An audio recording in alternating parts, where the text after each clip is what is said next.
The termination letter was printed on company letterhead, which I always thought was a strange choice. Like they wanted the logo watching when they did it. It was sitting on my desk when I arrived at 7:55 on a Wednesday morning in October. Not handed to me, not delivered in a meeting. Just there, centered on my keyboard, as if someone had placed it carefully enough that the act of leaving it felt almost considerate. I picked it up and read it standing. Effective immediately, your employment with Vantage Meridian Financial Services is terminated. The decision reflects a determination that your professional approach is not aligned with the company's current cultural direction. Cultural direction. 9 years. Not a performance issue. Not a budget reduction. Not a restructuring. Cultural direction. I set the letter back on the desk, sat down in my chair, and looked at it for exactly the amount of time it took me to understand that this was not a surprise. It was a conclusion, one I had been watching approach for 8 months, documenting carefully and preparing for with the same methodical attention I had applied to every other problem in my career. They thought they were ending something.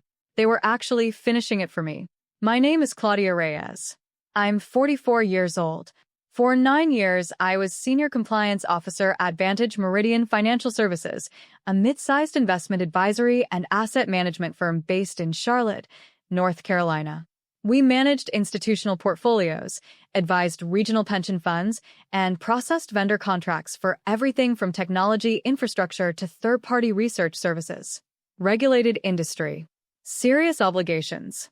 The kind of environment where the word compliance is not a department name so much as a load-bearing wall. When I joined Vantage Meridian, the vendor approval process was a handshake system dressed up in paperwork. Contracts went through legal review on paper, but the actual due diligence, conflict of interest screening, and regulatory alignment checks happened inconsistently, when they happened at all.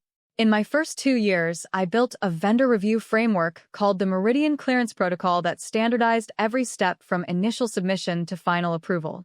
It flagged related party transactions, required documented rationale for sole source awards, and generated an audit trail that could survive regulatory scrutiny. In the 3 years after I implemented it, we had 0 findings in 2 separate SEC examinations. 0.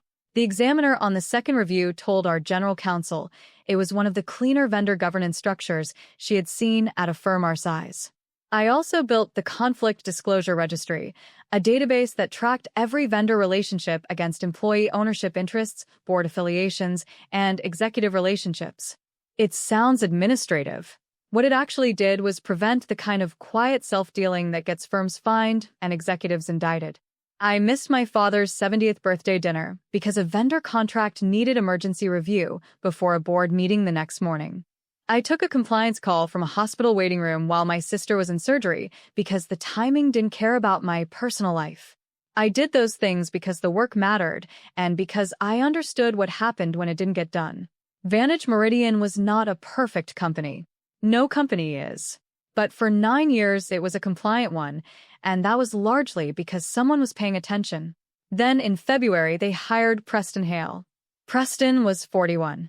He came in as Executive Vice President of Strategic Partnerships, which is a title that sounds important and means, in practice, that he approved vendor contracts and managed external relationships.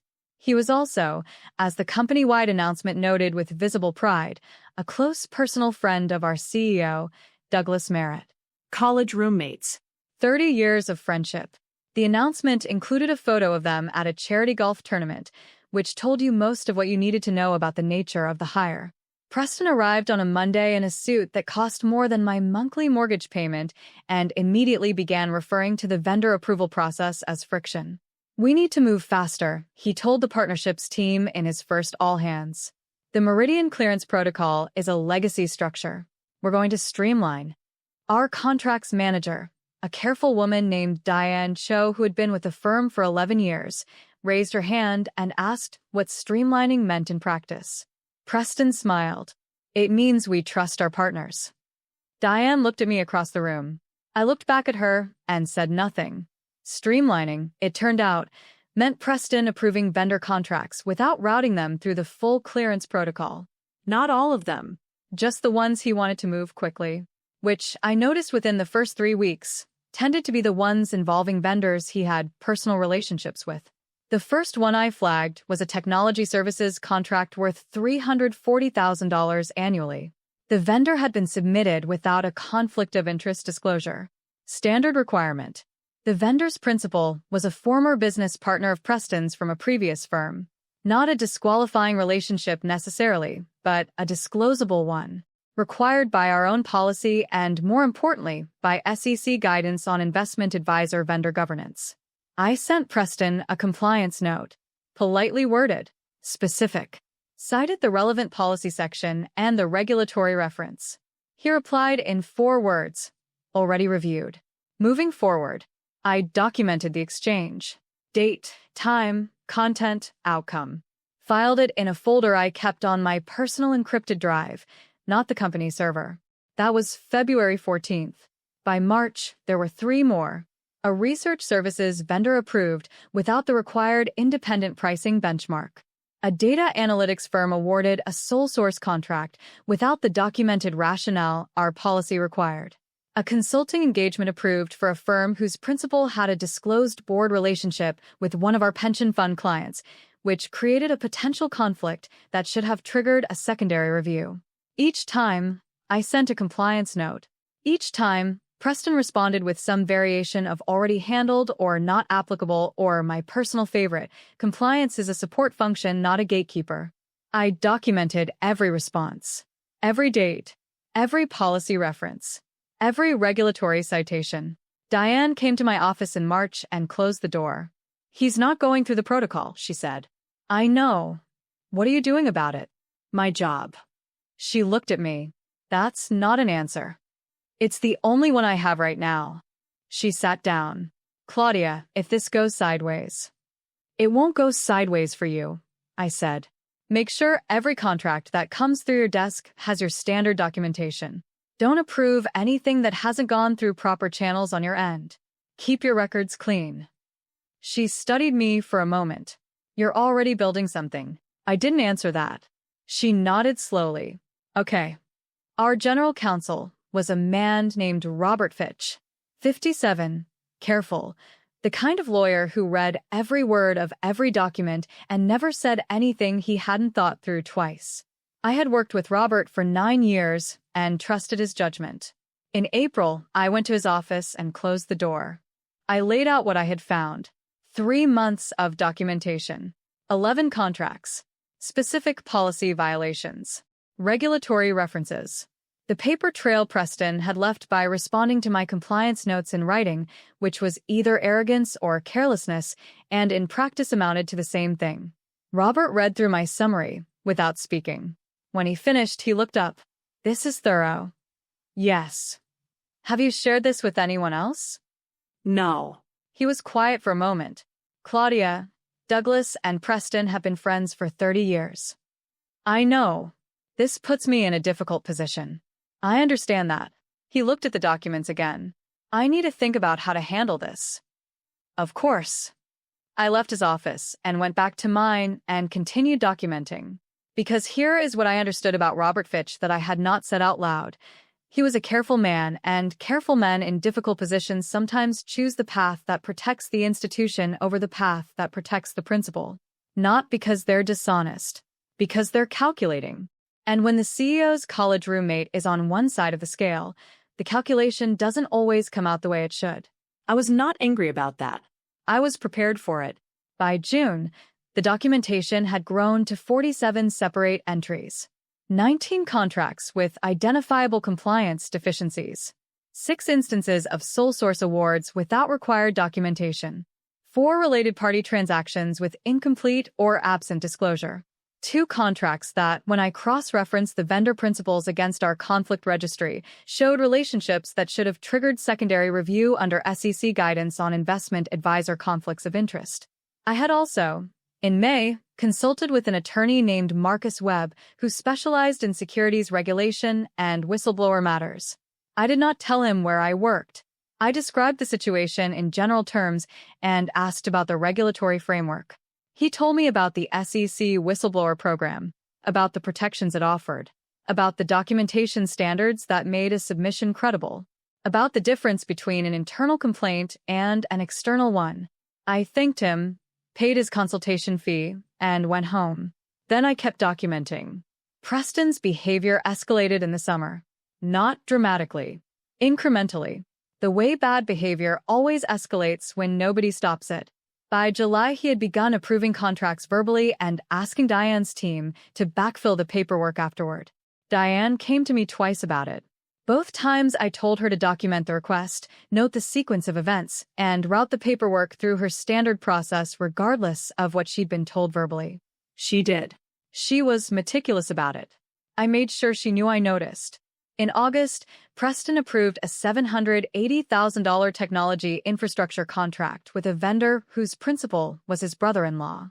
The conflict disclosure form listed the relationship as none. I found the connection through a routine cross-reference in the conflict registry, the same system I had built 7 years earlier specifically to catch this kind of thing. I documented it, added it to the file, sent Preston a compliance note citing the specific regulatory provision. He replied, "This has been reviewed at the executive level. Your note is noted. Your note is noted." I saved that one twice. In September, I went back to Robert Fitch. He had done nothing with my April documentation. I had expected that. I brought him the updated file.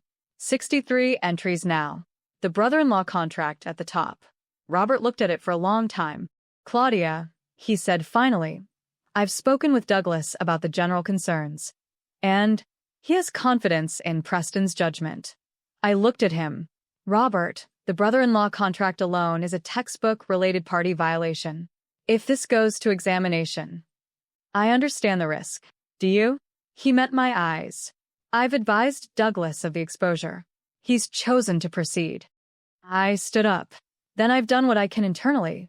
He said carefully, "Claudia, be thoughtful about next steps." "I always am." I walked back to my office and updated the file. The termination letter arrived 6 weeks later. Cultural direction. I had been waiting for it since September. Probably since April, if I'm honest. When a compliance officer starts asking uncomfortable questions and the CEO's friend is the subject of those questions, the compliance officer's cultural fit tends to deteriorate rapidly. I read the letter a second time. Effective immediately. No severance offer in the letter itself, which meant they expected me to negotiate for it, which meant they expected me to be desperate enough to sign a release. I was not going to sign a release. I picked up my phone and called Marcus Webb. He answered on the second ring. "It happened," I said. A pause. "When?" "This morning." "Do you have everything?" "Everything." "Copies off-site?" "3 locations." He was quiet for a moment. "Then we're ready." I looked around my office. 9 years of careful work. The compliance manuals on the shelf. The framed copy of the clean SEC examination letter from 4 years ago. The small whiteboard where I tracked open vendor reviews, still showing 3 items from last week that would now never be closed by me. I started packing my personal items into the bag I had brought specifically for this morning. Not because I knew the exact date. Because I had known for months that the date was coming and I had decided not to be caught unprepared. My assistant, a young woman named Priya Anand who had been with me for 2 years and was sharper than anyone in that building gave her credit for, appeared in my doorway. She looked at the bag. Then at me. "Claudia," she said. "It's all right." Her jaw tightened. "It's not all right." "No," I said. "But it's not a surprise." She looked like she wanted to say several things. She settled on. "What do I do?" "Keep your records clean. Document everything that comes across your desk. Don't sign anything you're not comfortable with." She nodded. Her eyes were bright in a way I chose not to acknowledge. "You're going to be fine," I said. "I know that," she said. "I'm worried about them." I almost smiled. I finished packing. Took the examination letter off the wall. Left the whiteboard exactly as it was. At the elevator, I passed Robert Fitch in the hallway. He saw me with the bag. He saw my face. He stopped walking. We looked at each other for a moment. He said, "Claudia." "Robert." He closed his mouth. I stepped into the elevator. What they didn't know, what Preston didn't know and Douglas didn't know and Robert had perhaps suspected but chosen not to ask about directly, was that I had been preparing the external submission for 6 weeks. Not in anger. not in retaliation. In the same methodical, documented, cross-referenced way I had approached every compliance problem in my career. The SEC whistleblower program has specific requirements. The submission needs to be credible, specific, and supported by documentation. It needs to identify the regulatory provisions at issue. It needs to demonstrate that the violations were not isolated errors, but a pattern of conduct. It needs to show that internal remediation was attempted and failed. My submission was 67 pages. It covered 19 vendor contracts. It cited specific SEC rules on investment advisor conflicts of interest, related party transactions, and vendor governance. It included the complete paper trail of my internal compliance notes and Preston's written responses. It included the timeline of my meetings with Robert Fitch and his documented inaction. It included the brother-in-law contract with a false disclosure form, which was not a policy violation. That one was a false statement on a regulatory document. That distinction mattered. Marcus had reviewed every page. He had told me, in his careful attorney way, that it was one of the most complete preliminary submissions he had seen in 15 years of securities work. I had also, in September, filed a formal internal complaint with the firm's audit committee, bypassing Robert entirely. The audit committee was technically independent of management. Technically. They had done nothing with it in 6 weeks, which was itself a documented fact. The submission was ready. Had been ready since the first week of October. I had been waiting only for the termination, because termination triggered additional whistleblower protections that strengthened the submission and complicated any attempt to characterize my conduct as disgruntled. They had handed me that protection this morning on company letterhead. I drove home, made coffee, sat at my kitchen table, and opened my laptop. At 11:23 a.m. on a Wednesday in October, I submitted 67 pages of documented vendor compliance violations to the SEC whistleblower program. Then I called Marcus and told him it was done. Good, he said. Now we wait. How long? Could be weeks. Could be months. These things move at their own pace. I understand, Claudia. He paused. You did this right. I looked out the kitchen window. Clear morning. Quiet street. I know, I said. I did not hear from Vantage Meridian that day, or the next. On Friday, I received a letter from their outside counsel offering a severance package in exchange for a full release of claims. The release language was broad enough to cover, among other things, any regulatory submissions related to my employment. I forwarded it to Marcus, without comment. He called me back in 20 minutes. They know, he said, or they're being cautious. Either way, don't sign anything. I wasn't going to. He was quiet for a second. The timing of this offer, combined with the termination, is going to be very interesting to the SEC. I thought it might be. On Monday morning, Priya texted me from her personal phone. Something's happening. Preston's been in closed meetings since Friday. Robert looks like he hasn't slept. I typed back. Keep your head down. Document everything.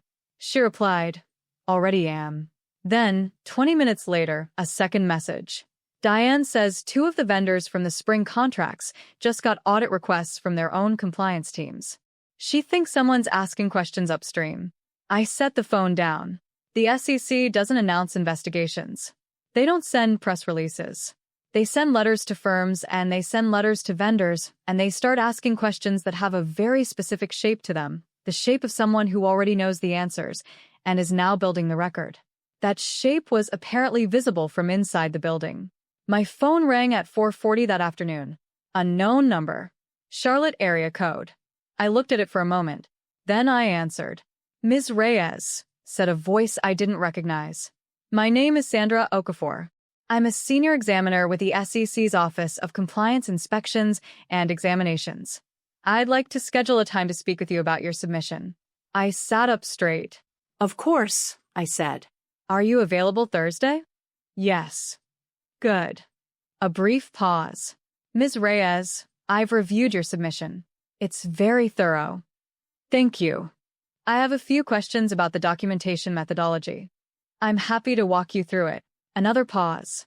Shorter this time. I imagine you are, she said. And that was when I knew that what I had spent 8 months building quietly, carefully, without drama or announcement, was about to become very loud indeed. Sandra Okafor was not a woman who used words carelessly. I learned that in the first 10 minutes of our Thursday call. She asked precise questions. She listened to the full answer before asking the next one. She did not editorialize.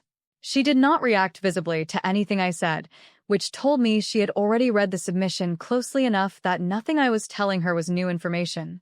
She was building a record, not gathering intelligence. We spoke for 2 hours and 14 minutes. At the end, she said, "Ms. Reyes, we may need to follow up as the review progresses. I'm available. I appreciate your cooperation, Sandra."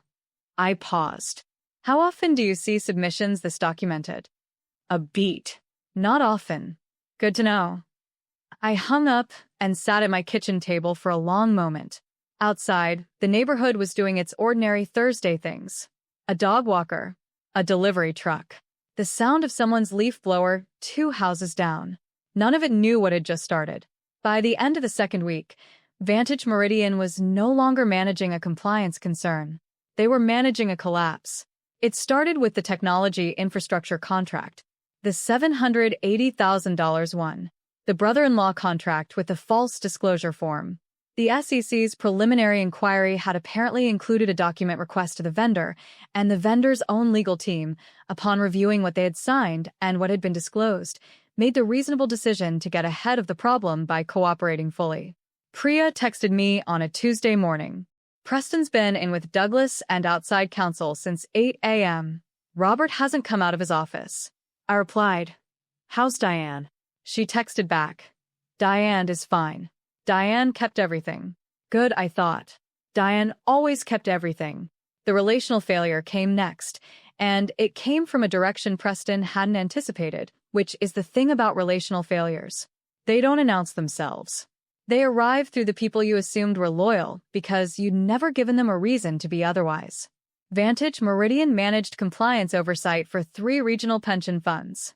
The largest was the Carolinas Municipal Employees Retirement System, a $2.3 billion fund that had been a client for 11 years. Their board had a fiduciary obligation to their members, which meant that when their own compliance counsel received a routine inquiry from the SEC that referenced Vantage Meridian's vendor governance practices, they were legally required to take it seriously. They took it seriously. Their board chair called Douglas Merritt directly. I know this because Priya was in the hallway outside Douglas's office when it happened, and she has excellent hearing and a very good memory. The board chair's name was Harold Simmons. He was 71 years old, had been managing pension fund oversight for 30 years, and was not a man who used diplomatic language when plain language would do. He told Douglas that the fund's legal counsel had advised them to pause any new investment advisory activity with Vantage Meridian pending clarification of the SEC inquiry. He told Douglas that the fund's board took vendor governance failures at their advisors extremely seriously. And he told Douglas that if the inquiry resulted in formal findings, the fund would have no choice but to review the advisory relationship. The advisory relationship was worth $1.8 million annually in management fees. Douglas apparently said very little during that call. Preston, I was told, was not in the room for it.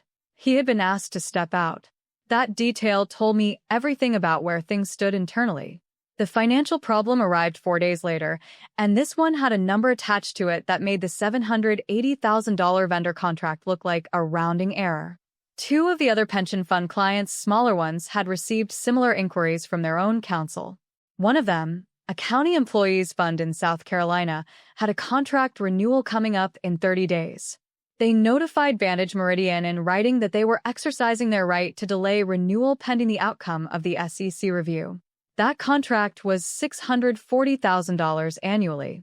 Combined with the Carolinas municipal pause, Vantage Meridian was looking at $2.44 million in annual revenue sitting in a holding pattern, contingent on the outcome of a regulatory review that was, at that point, entirely outside their control. Douglas called me on a Thursday afternoon. I let it go to voicemail.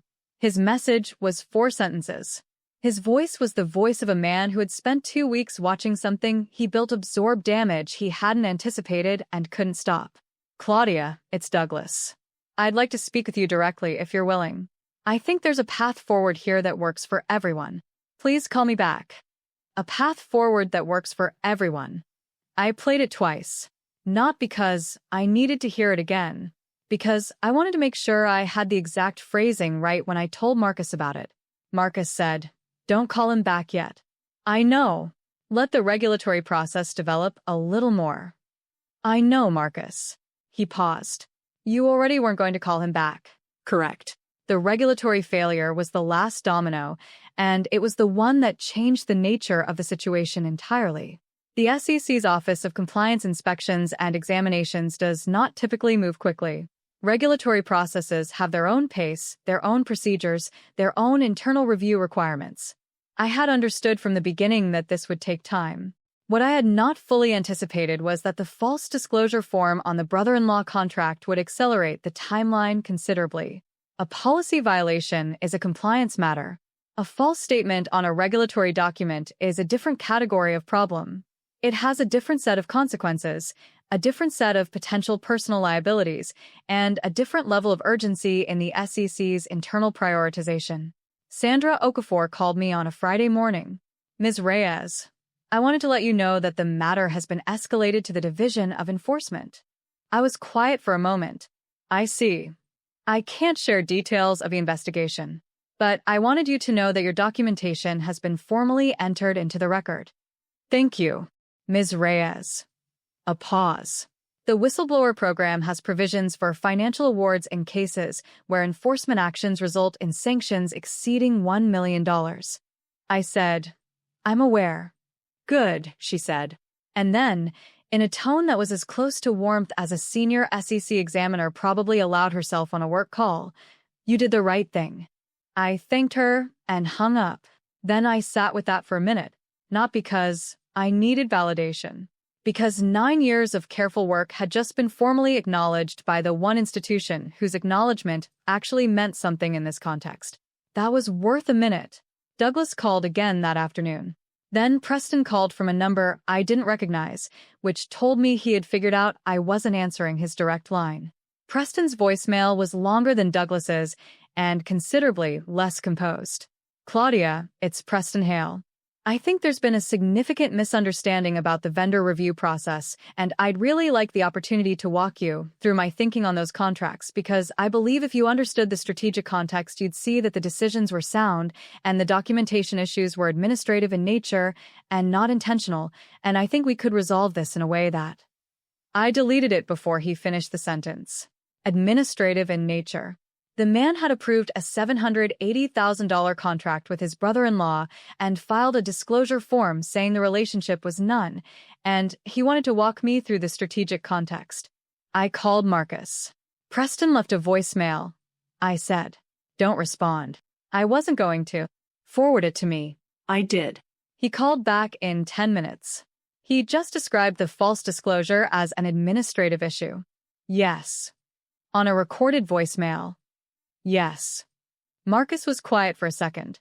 Claudia, I want you to know that in 15 years of this work, I have never had a client whose opposition was this consistently helpful.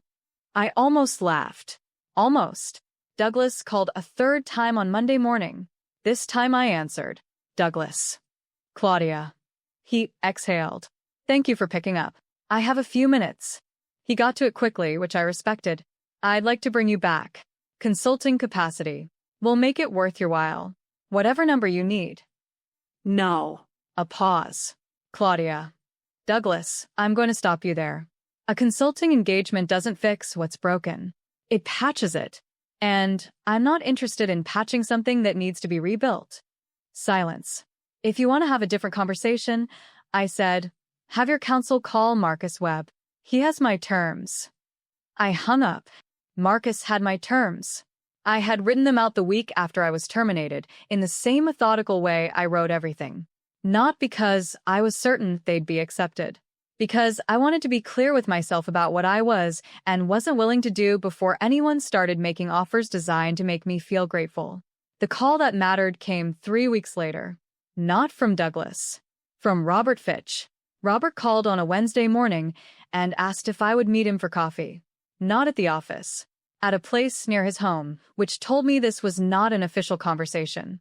I said yes. We sat across from each other at a small table near the window. He looked like a man who had not been sleeping well, which I noted without satisfaction. Robert was not a bad person. He was a careful person who had made a choice I disagreed with, and those are different things. He wrapped both hands around his coffee cup. The board met last week, he said. I heard. He looked up. How? I said nothing. He nodded slowly. The board has asked Douglas to resolve the regulatory situation as quickly as possible. The Carolinas municipal relationship is the priority.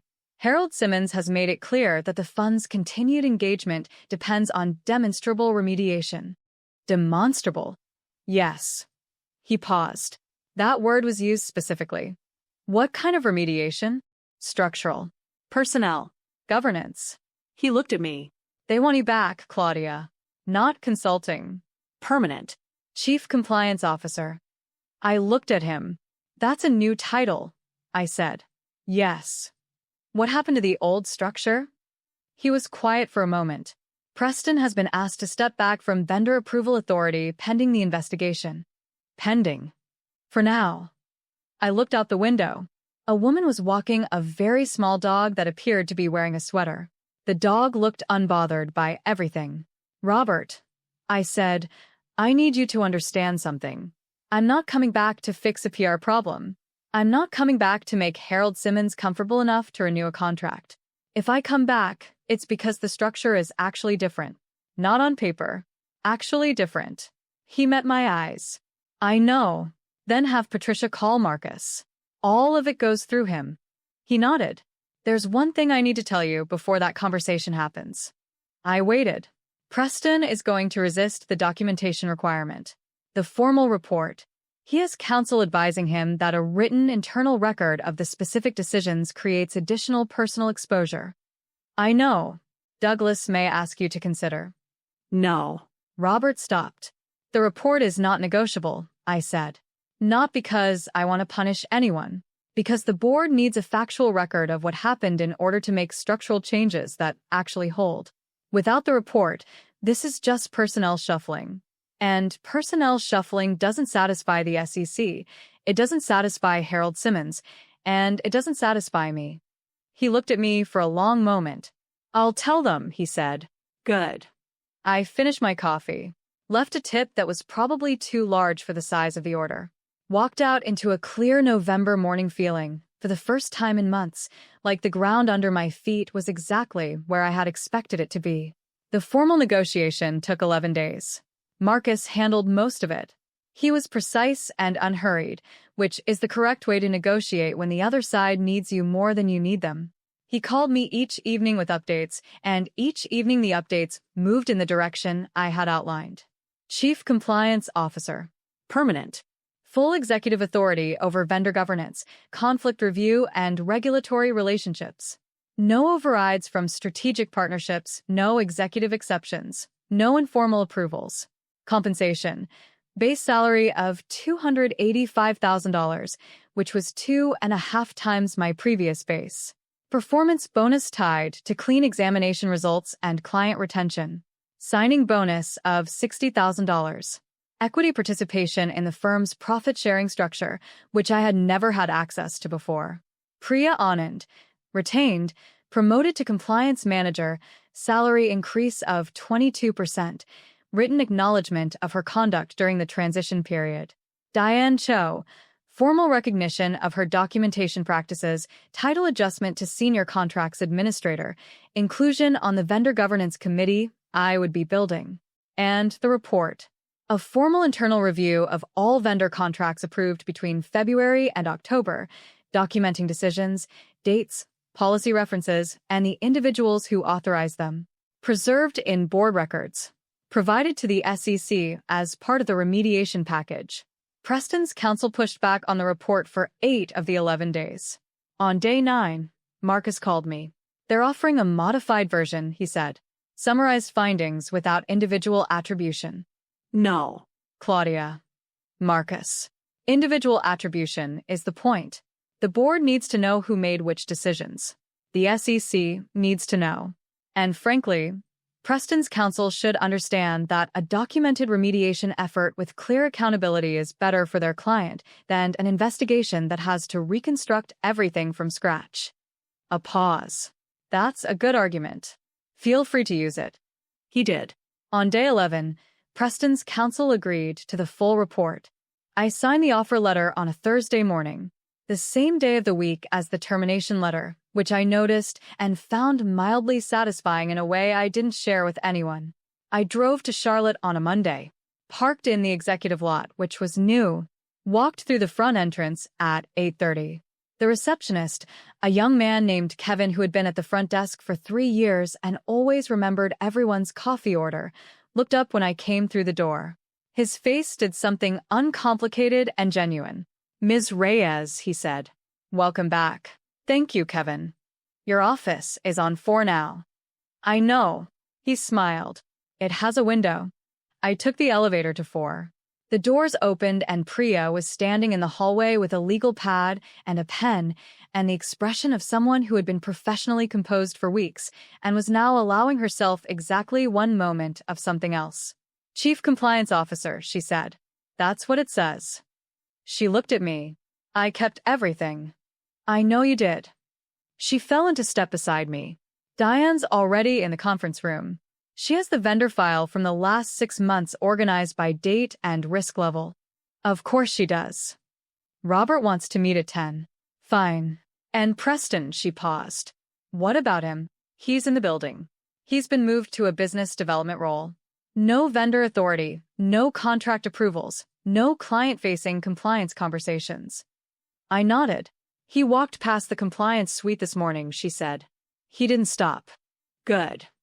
We reached my new office. I opened the door. Window facing east, morning light coming in clean and direct. A whiteboard on the wall, blank. A desk that was larger than my previous one, which I had not asked for, but did not object to. I set my bag down. Priya stood in the doorway. "Where do you want to start?" I looked at the whiteboard, picked up a marker. "The vendor registry," I said. "We're rebuilding it from scratch. Every active vendor, every relationship disclosure, every contract term. Clean slate, clean record." She was already writing. "And Priya." She looked up. "Thank you for keeping your head down and your records clean. That mattered." She nodded once. Didn't make it into more than it was. That was one of the things I had always appreciated about her. I turned to the whiteboard and started writing. 7 months later, Vantage Meridian looked like a firm that had decided, under considerable pressure, to become the company it should have been all along. The SEC enforcement action had concluded in March. The firm had agreed to a $4.8 million civil penalty, implemented a comprehensive remediation plan, and retained an independent compliance consultant to oversee the first year of structural changes. The independent consultant's quarterly reports went directly to the board, not to Douglas. Not to any executive. To the board. That structure had been my condition. Not Marcus's. Mine. Preston Hale was still at the firm. Business development, as Priya had said. He had a small team, a defined scope, and no authority over anything that touched a vendor contract, a regulatory document, or a client compliance conversation. He came to work. He did his job. He was, by all observable measures, a man who had learned something expensive about the difference between a title and actual competence. We were professional when we passed in the hallway. Nothing more than that. Nothing less. The Carolinas Municipal Employees Retirement System had renewed their advisory agreement in January, 3 months ahead of schedule. Harold Simmons had sent a letter to the board noting that the firm's remediation efforts had been, in his words, substantive and credible. He had specifically referenced the new vendor governance framework. That framework was the Meridian Clearance Protocol, version 2, rebuilt from the ground up, with 3 additional layers of board oversight and an independent review trigger for any contract above $250,000. Priya managed the day-to-day operation of it. Diane sat on the vendor governance committee and had, in the past 7 months, flagged 2 potential conflicts that would have been missed under the old structure. Both times, I had told her she'd done exactly the right thing. Both times, she had said, "I know. I just wanted to hear you say it."